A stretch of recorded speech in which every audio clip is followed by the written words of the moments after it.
আজ থেকে 2 বছর আগে যে প্রেমিকার থেকে 3,000 টাকা মেরে দিছিলাম, সে আজ হুট করে বাসায় এসে উপস্থিত। আব্বার সামনে আমাকে মালিহা বলল, এক্ষুনি সুদে আসলে 5,000 টাকা দাও, না হলে আমি এলাকার মানুষজন ডাকতে বাধ্য হব। আব্বা হুজুর আমার মুখের দিকে তাকায়া জিজ্ঞাসা করলেন, কিরে সত্যি তুই এই মাইয়ার থেকে টাকা নিছিস? আমি আমতা আমতা করে উত্তর দিলাম, জি আব্বা হুজুর। আজ থেকে 2 বছর আগে এই আপুর থেকে 3,000 টাকা নিয়ে গাইবান্ধা ট্যুরে গেছিলাম।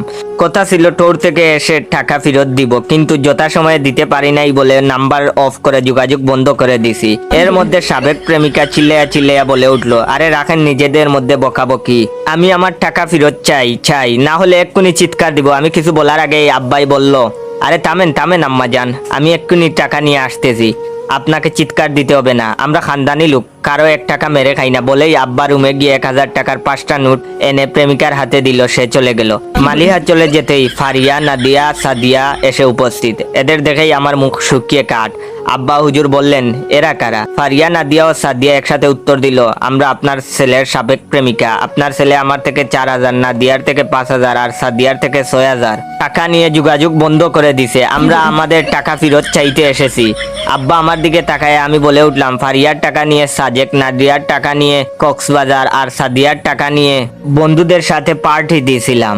আব্বা যথাসময়ে টাকা দিতে পারি নাই, এই জন্য ওদের সাথে যোগাযোগ রাখি নাই। ফারিয়া কিছু একটা বলতে যাবে, এর আগে আব্বা বলে উঠলো, বুঝেছি তোমার টাকা চাইতে এসেছো, টাকা না হলে চিৎকার করে লোকজন ডাকবা, তোমরা অপেক্ষা করো, আমি আসতেছি। বলে ঘরে ঢুকে টাকা নিয়ে এসে ফারিয়াকে 6,000, নাদিয়াকে 7,000 আর সাদিয়াকে 8,000 টাকা দিয়ে দিলেন। ওরা চলে গেল। আব্বা তার পুরাতন জুতা জুড়া খুঁজতে লাগলেন। আমার বুঝতে বাকি রইল না, মায়ের আজ একটাও মাটিতে পড়বে না। সুজা বাসা থেকে দৌড়ে পালালাম বোনের বাসার দিকে। আজ 1 মাস বোনের বাসায় আছি। আব্বা অবশেষে মাফ করে দিয়ে বাসায় নিয়ে যেতে এসেছে। আব্বা হুজুর বলেছে, জীবনে কোনো মেয়ের থেকে টাকা যেন আর 1 টাকাও না নেই, এগুলো খারাপ কাজ। অনেকদিন পর বাসায় এসে মেজাজ খুব ফুরফুরে লাগছে। বান্ধবীদের সবাইকে কল দিয়ে রেস্টুরেন্টে আসতে বললাম, ওদেরকে ট্রিট দিতে হবে। ওরা না থাকলে এই ফোনটা কিনাই হইতো না, বিশেষ করে সাদিয়া না থাকলে। কিপটা বাপের থেকে টাকা আদায় করার বুদ্ধিটা ওই সাদিয়াই বের করেছে।